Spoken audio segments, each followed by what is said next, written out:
Welcome to another episode of Follow the Brand TV. I am your host, Grant McGaugh, CEO of 5-Star BDM, a 5-star personal brand and business development company. I want to take you on a journey through another deep dive into the world of personal branding and business development using compelling personal stories, business conversations, and tips to improve your brand. By listening to the Follow the Brand TV series, you will differentiate yourself from the competition and build trust with prospective clients and employers. You never get a second chance to make a first impression. Make it one that will set you apart, build confidence, and reflect who you are. Building your 5-star personal brand is a great way to improve your skills and knowledge. If you have any questions for me or any of my guests, please email me at grant.mcgaugh@5starbdm.com. Now, let's begin with our next episode on the Follow the Brand TV.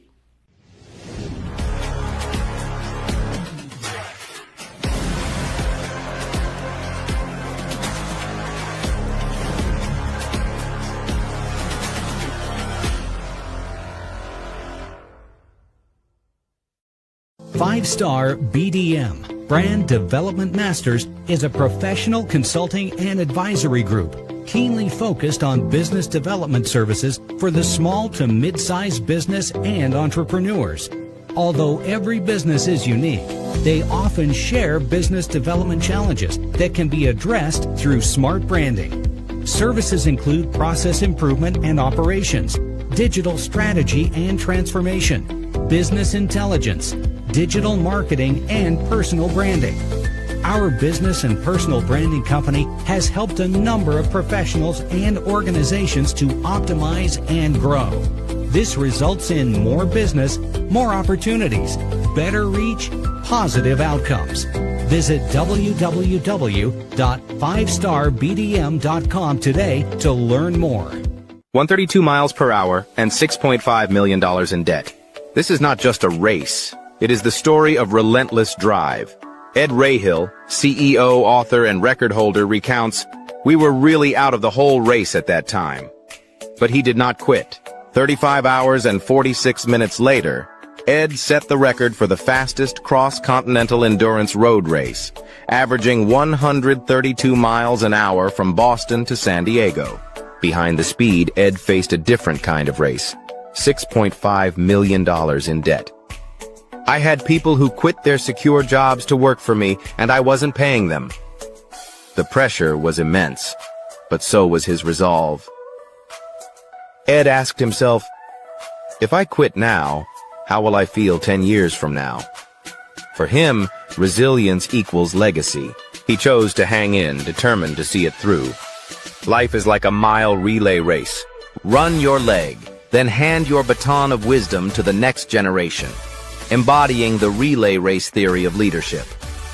You can let life happen to you, or be the being that happens to life. Listen to 132 miles per hour and $6.5 million in debt on the Follow the Brand podcast with Grant McGaugh.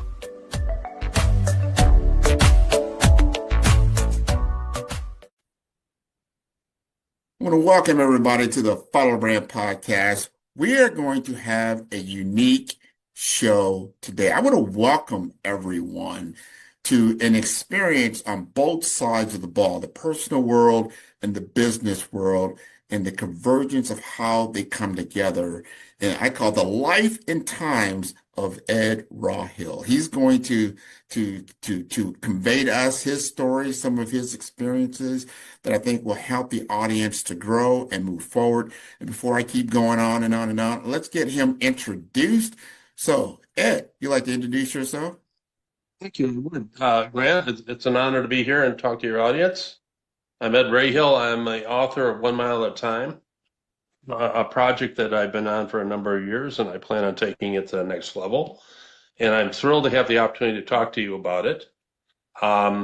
It's a very unique situation to be in because the prior 30 years has been in corporate America as becoming a CFO of a company, taking it public, then becoming president, then starting my own company, becoming CEO, and then selling that. So I have 30 years of that, well, how in the hell did you get into this business of writing a book? Yeah. And it's really not a book about business. It's about life. It's really and I think what I'd like to share is the attitude of why you're willing to take on new things that are unfamiliar and try to do it, because I think that's part of the adventure of life.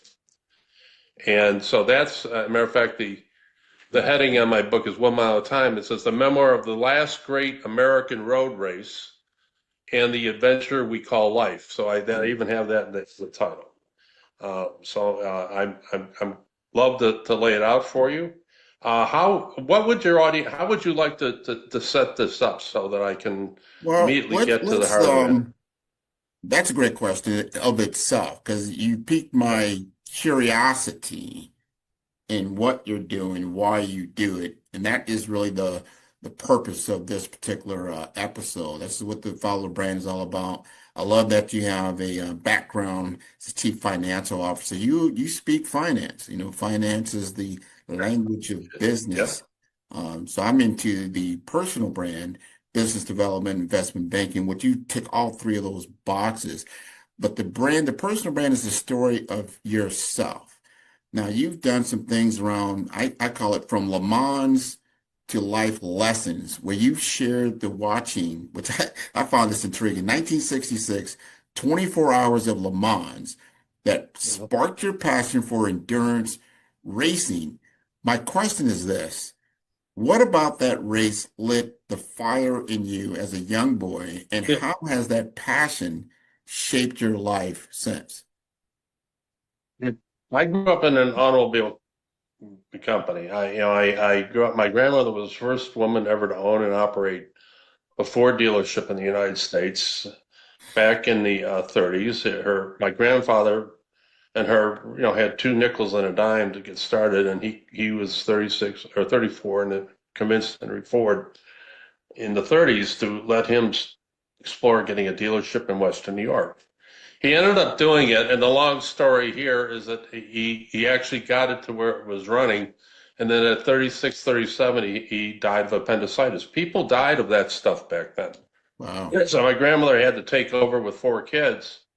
And so, and I basically was in many parts of my life raised by her. So I was involved in her life and the business and that. And her point was, as soon as I was able to walk, I had to go down to the dealership and take garbage out, empty the pails.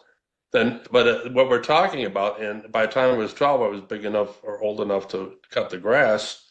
And I just happened to be on a Saturday doing that, and the salesman ran out, knew who I was, come on in, we'll listen to a race in France. And that was it was called the 24 Hours Le Mans. And the interesting thing is, the reason I bring it up is because it was the first time I remember thinking, I want to do this. Up to that point, I was aware of cars. I had been exposed to the typical South Buffalo environment with drag racing and that type of thing, and that never really appealed to me. That always felt like that was, well, I don't know, I was burning tire, and what I was really doing was an uncontrolled rocket ship on wheels.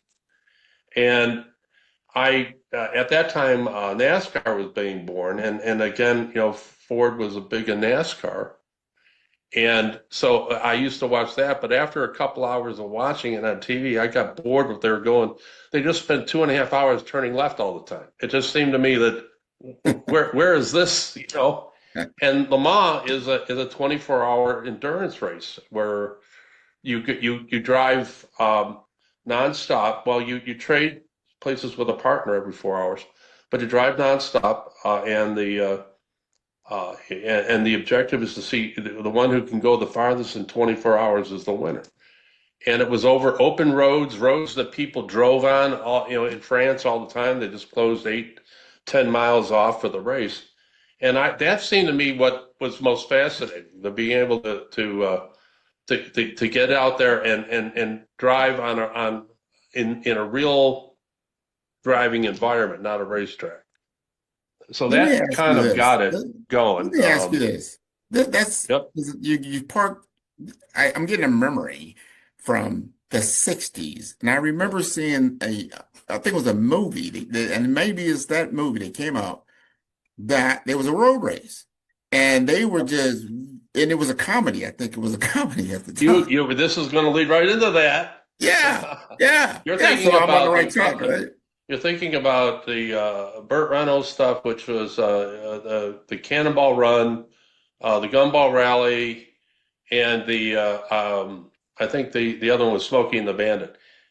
Interestingly enough, those movies became hits in Hollywood because unbeknownst to many people, that was really going on. Okay. And one thing I lay out in the book about cross-continental racing, endurance racing, it started in the 1860s with the Pony Express, where Buffalo Bill Cody was a Pony Express rider, and it was in case they were dropping the mail off, but they would ride as fast as they could to get from one end of the country to the other ocean to drop the mail off. And that became legendary, and people became, at the first time, aware of the vastness of the country and the romantic, picture of a cowboy riding as fast as he could. At 40 miles, they had these stations, and they would basically get off one horse and start it all over again. Right. And it got the imagination.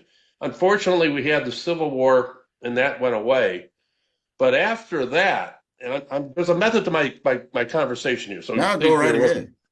After that, you had thousands of young men who had basically lives that really pretty much been upset with and disoriented because of having been in the war. And they were looking for opportunities. They had nowhere to go. And at that time, ranchers were starting moving out west and having cattle ranches and all those places in Texas and everything. And so this is when the cowboy was born. Right. It was right after the Civil War, because they would go out, they'd take what pay they had, buy a horse, a saddle, a rope, and they'd ride around from ranch to ranch to see if they could get a job. They were like freelancers. Yeah. And at that time, then the cattle, they had these 1,000-mile cattle drives these cowboys would be employed with that. And what would happen, you drive from Abilene to the herd to Abilene to Texas to the stockyards, and they would get paid, and they get drunk, and inevitably became a tradition. First one back to Abilene gets the prize, and they get out on their horses and ride as fast as they could for about a week to get there. And so that was the cross-continental, the long-distance endurance horse racing became part of the culture. The last big race was the 1893 Great Cowboy Race of 1893 from Nebraska to Chicago, that was sponsored by Buffalo Bill Cody and one of his Wild West show. The winner was going to get all he would get was a gold-plated Colt 45, and of course it was awarded. But that shook up. It actually got coverage in Europe. It became very famous. And but it was also a time when it was the culmination and the end of that type of racing, because you had the railroads taking over the cattle drives, you had barbed wire fence stopping it, and there was no longer a need for a cowboy. The only ones that would survive were ones that were full-time employees at a ranch. But the average cowboy, the 80% that were out there, their careers went away. And so that ended and it became nationally a real event. If you read the papers from back then, people interested in that race. And that was the end of it, but it wasn't, because in 1904, a group of men in New York City at a club challenged each other to a race across the country with their automobiles. And that was the very first cross-continental endurance race. Instead of a horse, you used a car. It took 44 days. And if you read the book, at the beginning, I have a foreword where I drove out to Oregon. It was from New York to Portland, Oregon, 44 days. A guy named Woodland, his driver, won that race. And the state of Oregon enacted 2 monuments in their state park honoring this event. And there's a picture of it, because what America today doesn't understand, because we're a totally different culture. We've matured and evolved. But back then, this stuff was big entertainment. And so it continued that race, there was a series of other races, and then a guy named Edwin Baker became the name Cannonball Baker, was setting records driving from LA to New York. All these guys are publicity hounds, by the way. They always made sure the cameras are there and that type of thing. And Let me jump in there, Ed, because you hold the record for the fastest cross-continental endurance road race from Boston to San Diego. yes, That is a heck of an experience. And I want you, if you could take us to that, because riding across the country, probably, I don't know if you're going the speed limit or not, but there's got to be some high points, some tough moments. What does it feel like to, first of all, finally cross the finish line doing that? oh, it was just understand that was the last great American road race, and I'll explain why. But to also understand that there was 100 years of history behind that race. Mm-hmm. Okay. Yeah. And so it was basically, I ran it twice. The second time was called the Four Ball Rally. 3,126 miles in 35 hours and 46 minutes. Just to give you a reference point, the average speed, including all stops, I had 6 hours delays. I was arrested in upstate New York. I was arrested in Ohio, broke down in Illinois. And we were really out of the whole race at that time. We were a good 6 hours behind everybody else. And, I averaged from the Mississippi River to Adrian, Texas, about 132 miles an hour. And that got us back in the race. And then from that point on, it was just pedal to the metal. My partner and I just ran the thing as fast as we could. There's some really fun stuff that happened in it, a lot of interesting. This was the nation's most aggressive, in American history, it was the most nationally aggressive law enforcement effort in the country. All the state police from Massachusetts to California were coordinated. They had tracking going on. They knew when I got arrested in Ohio, I didn't even give the guy my license. He said, "Hey, Mr. Rahill, come on back to my car. We got something to talk about." And he showed me the APB, the All Points Bulletin, which I have a copy in my book, about the fact that the races started and we got to get out there. Yeah, and they were out there hunting, and he would laugh about it. The ticket. He said, "This is my day off, Ed. But when I heard you guys were running, I volunteered to come in because I wanted to do this." And he ended up getting what we call the Super Trooper Award. He arrested 4 of us. At the award banquet, we would officially get the tickets, who did it, and we just sent, no other trooper before that had done anything, but we sent a notice, "Hey, Bob, congratulations." He showed up at the awards banquet, get his trophy with his wife. It was a different world back then. There was an adventure. And it was the end because the population was growing. It was going to become too dangerous to do it anymore. The traffic would be too much. Legally, it became very difficult to do it because lawsuits were now getting, the sense of humor about the race kind of dissipated. Mm-hmm. And I basically tell people it should never happen again because it's when you had 150 million people in the country, you could do this. But when you got 330 million on the road, it's much more difficult. Much more difficult. But it was the last great race, and it was an adventure, and it was planning, and it was preparation, and it was courage and guts because it was you get physically, emotionally, and beat up on a race like that, especially when you're being chased and having to watch out for getting arrested. And it was an event, but it was an example, I think, it was an example of trying to accomplish something in life different than the business environment, but you use the same skill sets. The skill sets are anticipation, planning, choosing the right partner. When you're a CEO, it's who your employees are going to make you look good or bad. Yeah. It's an example. Getting support. We basically were sponsored by General Motors in this race. Nobody knows about that. And in the book, you'll discover the environment. The year before I won it with Tim, my partner, Porsche sent over a 911 team from their race car development group, and they won it. This was an international event, and it was and the reason how we were lucky enough to get GM is that the GM Proving Grounds engineers in Milford, Michigan, were following these races and were pissed off because GM would not support any American doing it. So they called us up and did a clandestine support. I bought the car. They made it into something a lot more than what the car was, and then I got it back. Yeah. And then they called me afterwards, asked me if they could have the car back and give me a new car because the word had gotten out to headquarters of downtown Detroit that somebody was at GM was sponsoring this race and they wanted to hide the evidence. Yeah. But that's all went on, and it was a great experience.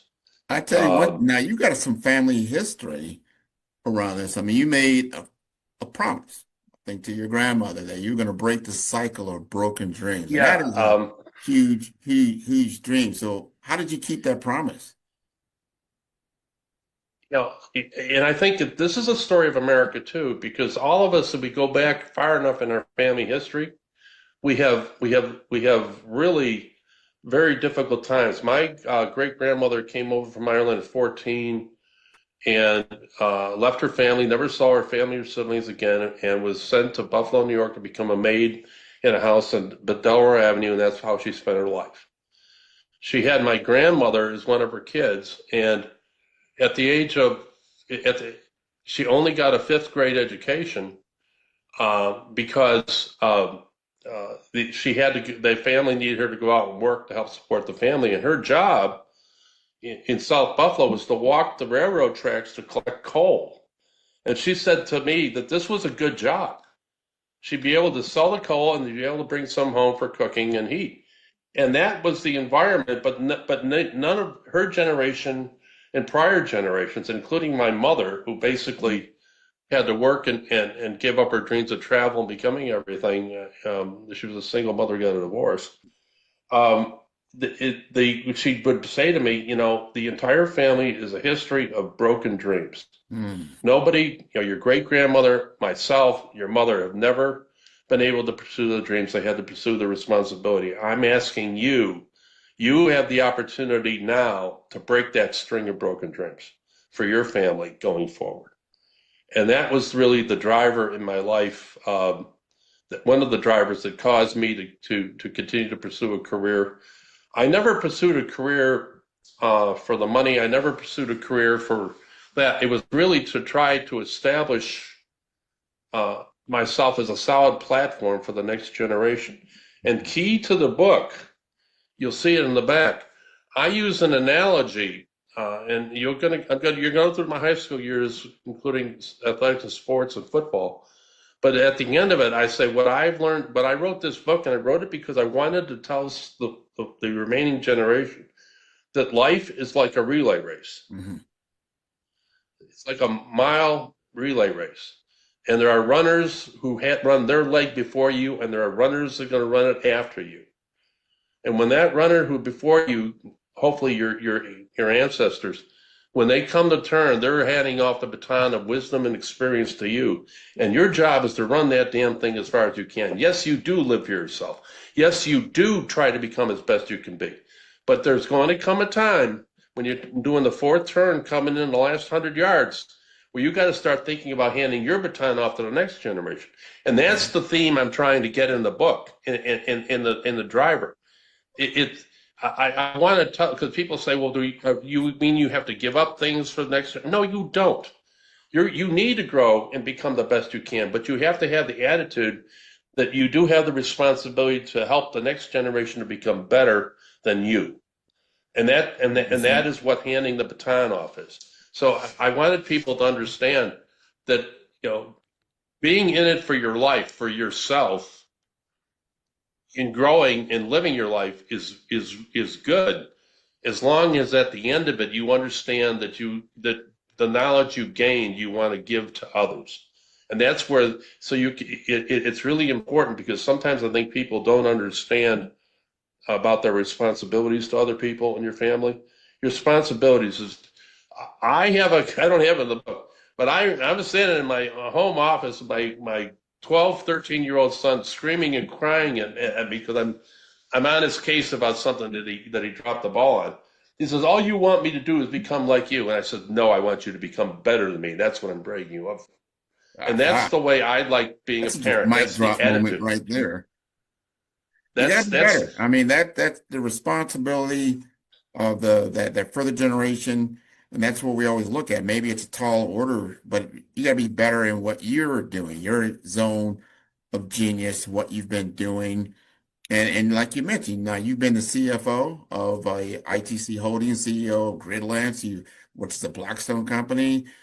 And so here's the question that comes out of that, what you're talking about, which is very important for people to understand. I want to understand even more, like, what is harder? Is it closing a high stakes business deal or racing across the country on the clock, coming around for that fourth leg and handing off that baton? Which one is harder? What I love about the race, I'm going to answer your question. Just give me a second. It's going to come right back. The race in this book is a metaphor for life and how to live it.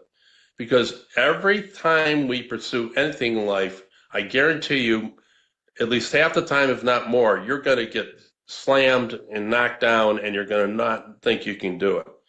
The key for my success in business is basically and I talk about it. I got knocked down, and it seemed impossible, but I got back up. It was really, it's what my grandmother says in the book. I have the quote in the back. The difference between winners and losers in life are the survivors. The point is, can you hang on longer than anybody else? Mm-hmm. And that's the story of the race, hanging on when everybody else and you were going to give up. And starting, you should have seen what it was like when I started Gridlands. I was $6.5 million in debt. I had people who quit their jobs, paying jobs at secure utilities to come work for me, and I wasn't paying them. They were doing it on the come, and they had families and mortgages. And talk about not sleeping at night. Yeah. At the end of the day, all I wanted was this business to be a success. Blackstone came in, and I'm telling you, you got to recognize a break when you see it. I was talking to a lot of private equity, but they were all dragging their feet. But Blackstone over lunch said, we'll do the deal. It's a handshake deal. We'll do it right now. But I had to give up the company. Yeah.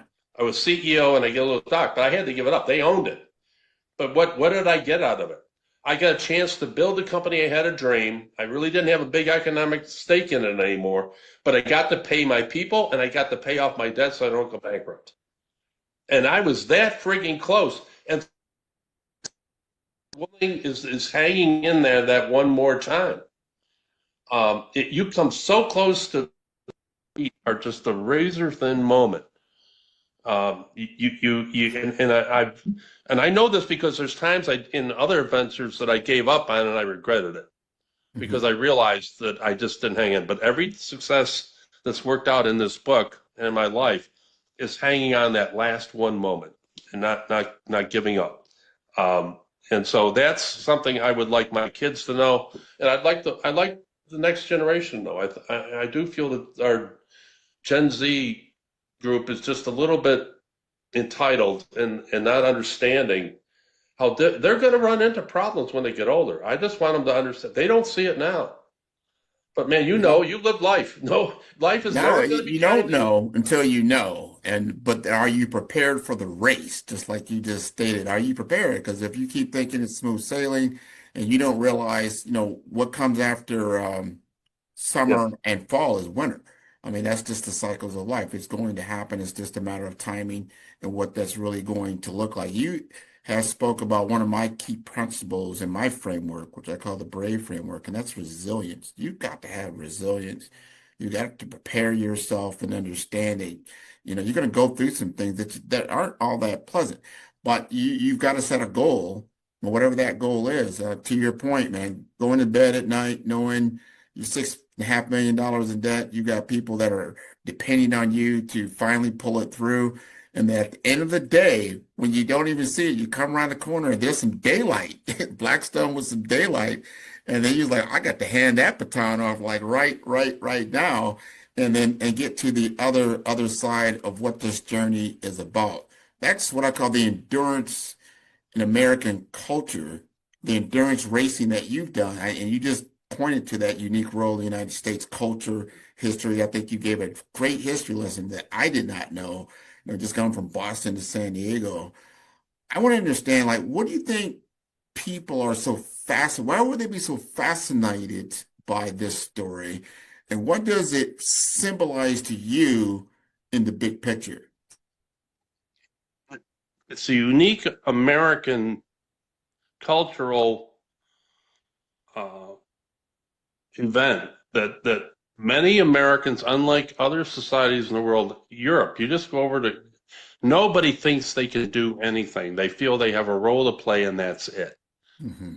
What's been unique about this country, and it may not last forever, that you can see it, is that you have the ability to come here and actually have the audacity to think I can be better and I can do this. I can be the one that's in charge a little bit. You can be, in Britain, you can't be an alpha male. It's not allowed in that society. Or in France, it's not allowed. And what I use that in a term is that alpha males, have a little bit of a bad reputation because they think they're full of themselves a little bit. But the attitude is that I know that if I can dream it, I can do it. Or if I can dream it, I can try it. In other societies, you don't even get a chance to try. Very true. And you have the right to fail. That's what makes it so good. They just go right ahead. And I think that's part of the lesson I know I learned in my life is that, I remember several times, including starting Grid Lions, when I wanted to give up because I was really nervous about the debt and I was worried about everything. I remember saying to myself, if I quit now, how am I going to feel about myself 10 years? I says, I'm always going to wonder if I could have done it if I just hung in there longer. Mm-hmm. And so there's no shame in giving your best and failing. It just means you move on to something else. And that's what I'm trying to capture an attitude in this book is that you can overcome it. You do have the right to try. And that, failure is not, while winning can be temporary, failure is also not permanent. It's only permanent if it destroys you as a man and you don't go on. It's picking yourself back up that's the hero. And I think that little bit of subtle difference in our culture versus European culture and other places, I think is an important thing to understand. And I'm hoping that when I say a metaphor for life, the whole race is a metaphor. The massive preparation for it, and then having everything go wrong, and how you approach it. That is true life. That right you said there. We all start out. Some of us have a goal. You have a plan. Here's your strategy. This is our go-to-market strategy. Let's say that's like breaking the huddle in football, right? Everybody has a plan. I tell people this all the time that when they draw it up, on the board, every play is a touchdown, and everybody knows it's not like that. There's resistance on the other side of the ball. There's somebody else with another agenda that's maybe not parallel to yours. So it's going to run into yours. So the plan always gets altered. But if you have that North Star in front of you, that this is the goal. The path forward may not be straight. It might be very cyclical, or it could be almost unrecognizable at the end of the race.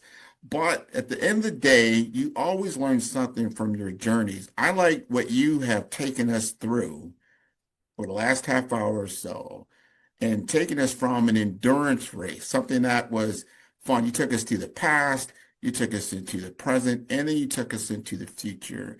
My last question to you, as you begin to hand off this baton in this particular episode, but then in your life, in your journey, you put it into your book, What do you want to tell that generation that's coming ahead of you that's now got that handout to get that baton? What would you say? I pray that they have the attitude I was trying to lay out. When you're born into this life, you've been given a gift. You've been given a gift to, to make something better than what you were when you were born, or just the way I'd like to say it, you have a choice to be the type of human being where life happens to, or the type of being that happens to life. And it's your choice. And so what I lay out in this, trying to lay out in this book, because I talk about personal development all the way to the end of winning, I laid out what I hope is a roadmap of how you could approach life and make that happen. Because I honestly believe I've never met somebody who didn't have a real gumption and tenacity that couldn't get anybody I'll tell you, I will never go up against anybody that has the guts to pull himself up after he's been knocked down. That's not a type of guy you want to go up against. I'm telling you right now. And it's also life is that way. And so I want them to be the happiest, most successful human being they can be. I want them to feel good, self-actualize. But I also want them to understand that the good Lord's going to call you home someday. So before you do that, pass your gift of what you learned on to the next generation so they can take advantage of it and become the best they can be. I love that. That's what I love do. That. I only got one more question for you, Ed. Sure. And I've been asking this question for a lot of my guests because I like to get real feedback in real time. You've been on a lot of podcasts. You've done a lot of interviews. You've talked to a lot of different people. This is your first opportunity to be a guest on the Follow Brand podcast. How was your experience? Superb. Let me explain why I love this interview. We got to talk about the person behind the events and what the personal experience was. And the right attitude, because what I really am, that's what I want. This is part of I say my legacy. This is my turning the corner with the baton. This puts my baton. I try to get a movie made out of it, but after that, I'll probably move on to something else as long as I have the opportunity to do so, and maybe go back into business. But I want to take the moment to make sure I can look back at my life, and I tried to do my best to pass the baton on to those who come after me. I feel that's my responsibility to the future generation and to the human race. I'm a proud member of the human race. I like being one. I like humans. I like people. I just want to be something that did something positive in my life. Well, you certainly have done that, Ed. I want to appreciate you being on the show. Never had a guest quite like yourself that has such a story that I don't think anyone will be able to tell a story like that, because I just got these visions. Just remember the 1960s and some of these movies that came out. They had I think one of them was called The Great Race, and it was hilarious. Yeah. and you lived in that, and it's not a movie for you. You actually did that. The car culture. I mean, when I grew up, speed limits were a suggestion. Yes, They were not. I'm not kidding you. And the cops were different. The cops were just like you and me. They basically would. What if they thought you were a decent guy? They wouldn't. They didn't have a quota, so they wouldn't give you. They go to hell on you if they thought you were a jerk. But I mean, I got pulled over when I was 17 with my sister, doing in the backwoods in Guardville, New York. And the cop pulled me over, and he spent 15 minutes giving me a lecture. Mm-hmm. And you know what he said to me? He says, I know who you are. I know you work at that dealership. I know you drive cars all the time. He says, I'm not worried about your ability to handle your car. I'm worried about the little old lady in a Rambler taking a turn. She's over the line, and you knock her out. He says, that's what you have to think about the next time you step on the gas. Yeah. Look at me. How many decades later, I'm telling you what I remembered what he said to me when I was 17. Yeah. You see what I mean? Yeah. Those are the types of cops I love, because he he affected me even here at this in 2025. I love it. Now you're going to tell the audience, because you talked about the book. They got to know where they can they get the book and how they can contact you. It's 1 mile at a time. You're catching me at this is the original. We're doing a second edition with a little bit different cover, and it's going to be out on Amazon, and it'll be available at Barnes and Noble and bookstores that ask for it. 1 mile at a time. Edward M. Rahill, and I'm having an audiobook come out, and we're going to do the full score on it. And I have just hired a marketing group so that to get some attention to it, because right now my next venture, which is a long shot, I just had 2 people in the film business tell me I'm crazy, can't do it. I want this to be a movie. Yeah. So I'm going to I don't know how I'm going to do it, but I'm going to figure it out. Oh, you're going to get it done. Somebody director, they're going to listen to this podcast and they're going to remember the Great Race. And like, we got somebody that actually did the Great Race. They went from Boston to San Diego. They got stories. They're talking about where speed limits were suggestions. I want to see that movie. I want to see what that looks like. Well, for it's sure. it was good, and I mean there was some excitement we haven't talked about. When we got into Arizona and then finally California, the California Highway Patrol was really, wanted to stop us, and we were able to get through that. But you can read it in the book.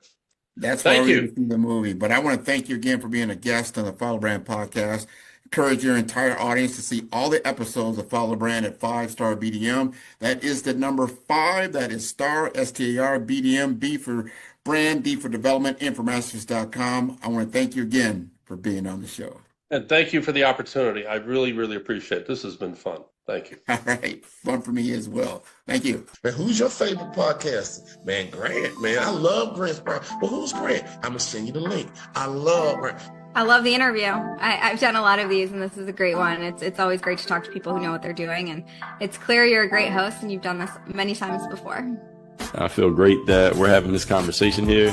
Met a new person in business who I previously didn't know. It was an amazing podcast. Grant is an amazing interviewer. I learned a lot. Really enjoyed this. Great questions, great talk track. Super appreciate you having me on. It's been a very fun episode to talk about a lot of things that I don't always get to dive into, so this has been a fantastic conversation. I wouldn't be where I am here today, of course, not on this stage, however, not in my current business projection and my current business model without working with you.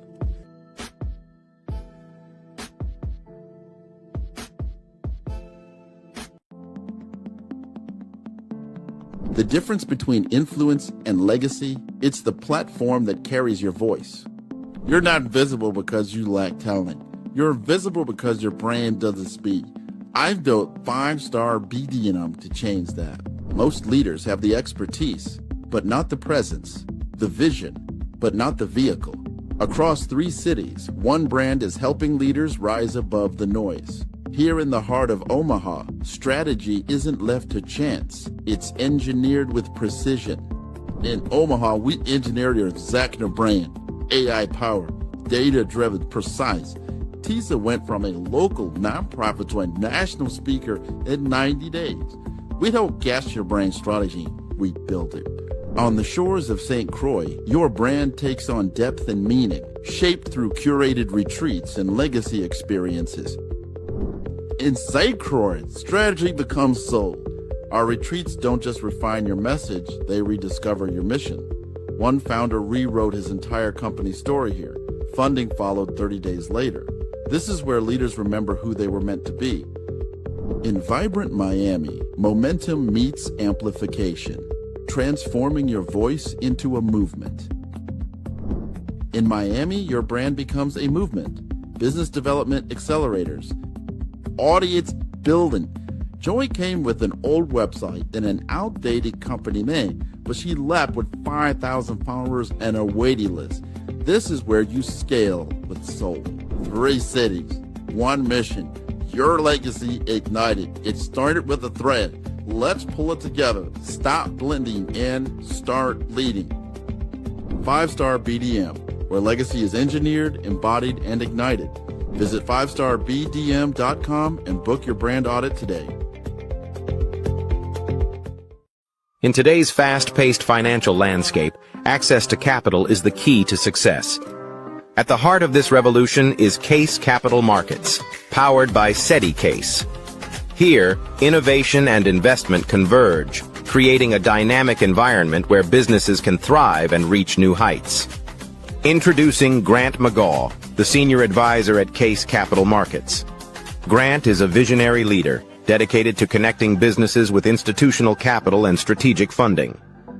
His expertise opens doors to game-changing investment opportunities, making him an invaluable partner for companies looking to scale and succeed in the competitive world of finance.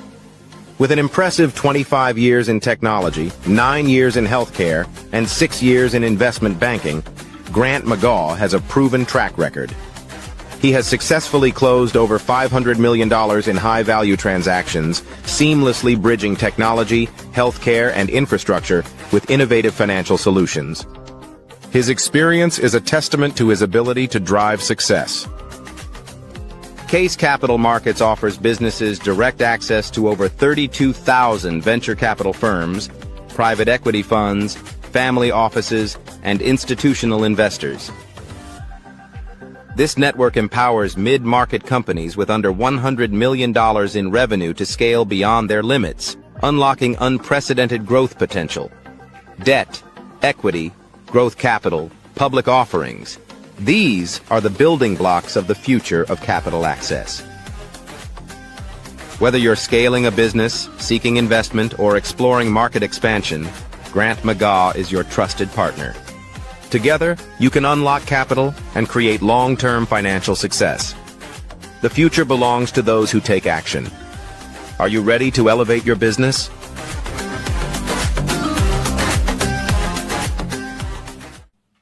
The 5-star BDM LinkedIn social selling course can help you stand out and attract the right connections and opportunities.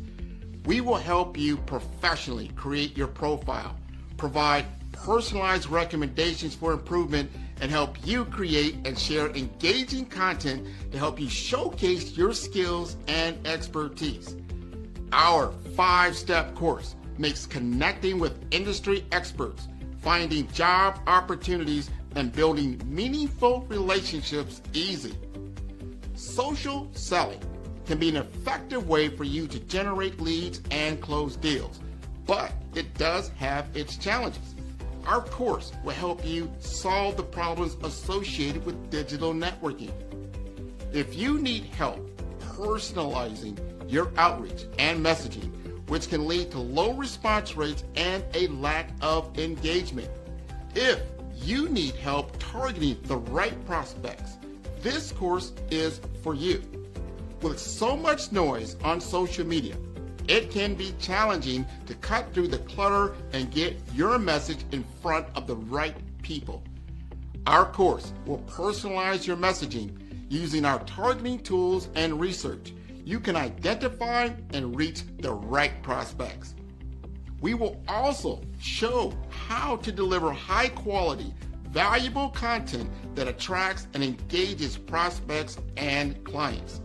The 5-star BDM LinkedIn social selling course will address these challenges by implementing best practices. As a result, you can improve your social selling efforts and generate better results. Are you looking to improve your LinkedIn profile and reach a wider audience? Social selling is an effective way for you to generate leads and close deals, but it does have its challenges.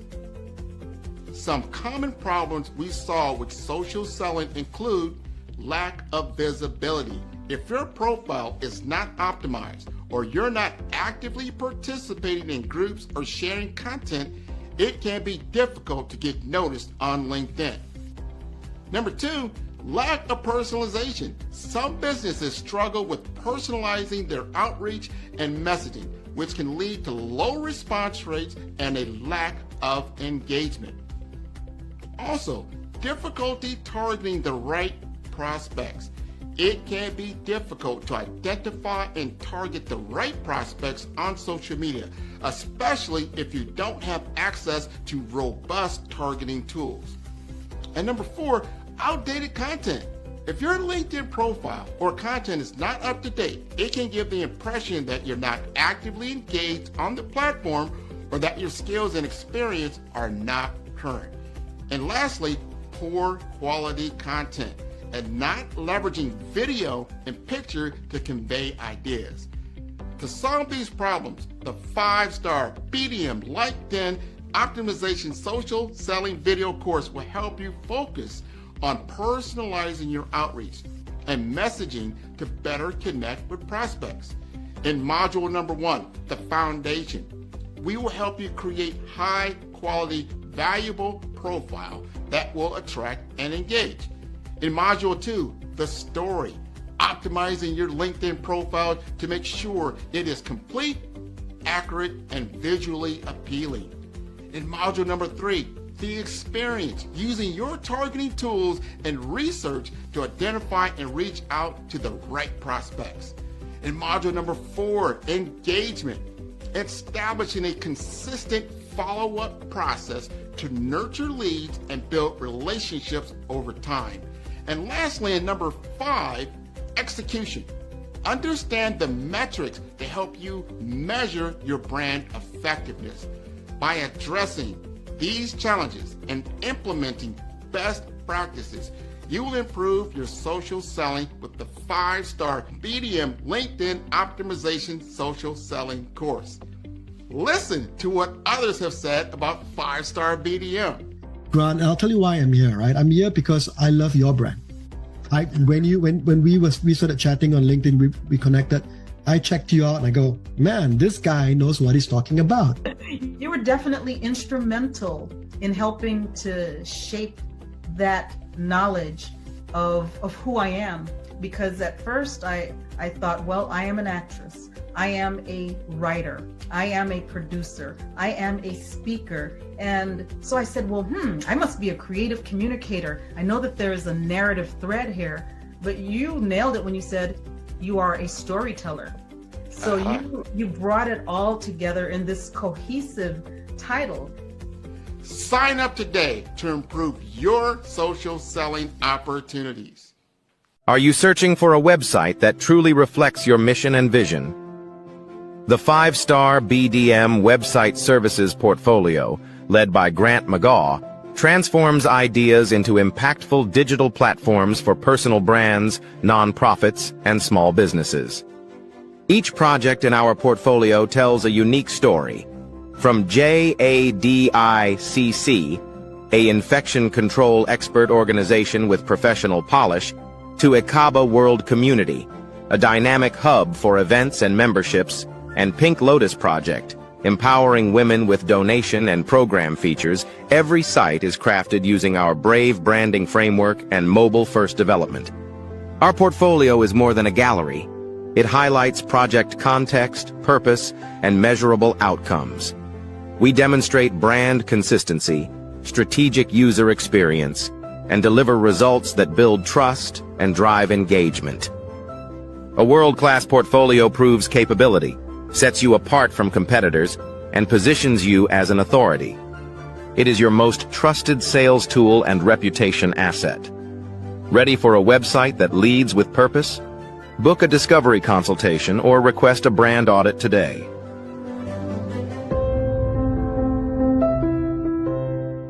One bad review can destroy your business. In today's world of open review platforms, small businesses are under attack, and your reputation is always on the line. Some platforms use mafia tactics. They create the problem, then charge you to fix it. Your reputation starts at search and ends at checkout.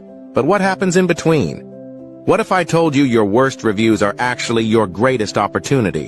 One review that you've replied to with empathy is worth 100 5-star reviews all day long. 2 entrepreneurs from Utah are rewriting the rules with authenticity, empathy, and strategy. This isn't just about reviews. It's about the future of your brand. Before someone else writes your story, take back your reputation. Follow the brand. The Reputation King is available now.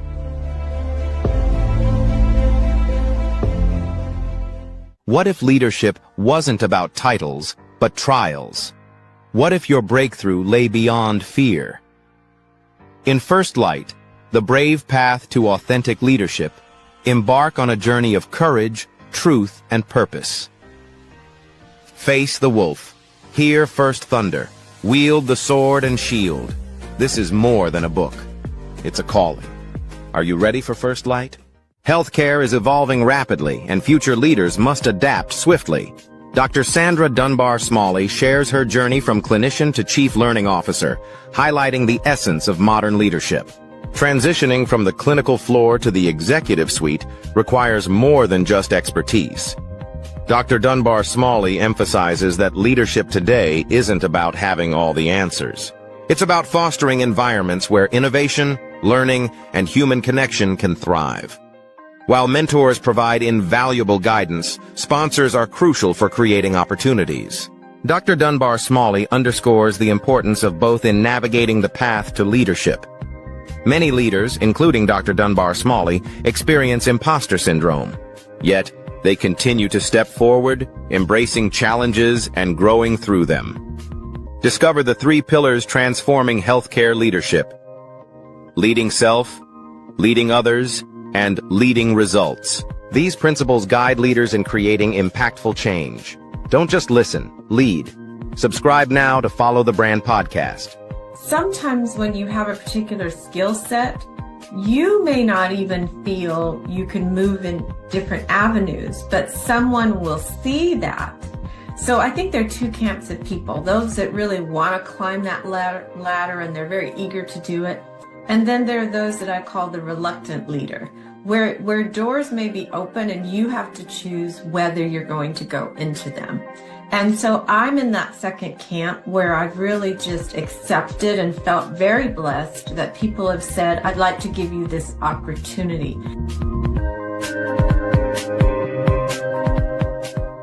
Hey everyone, it's Grant McGaugh, CEO of 5-Star BDM and host of the award-winning Follow the Brand podcast and TV series, where I help you to build a 5-star brand that people will follow. My genius is personal brand development through intelligent communication and helping you achieve your business and career goals. I am a requested speaker on digital technology and brand development issues. I want to work with you to increase the value of your current opportunities while attracting new ones.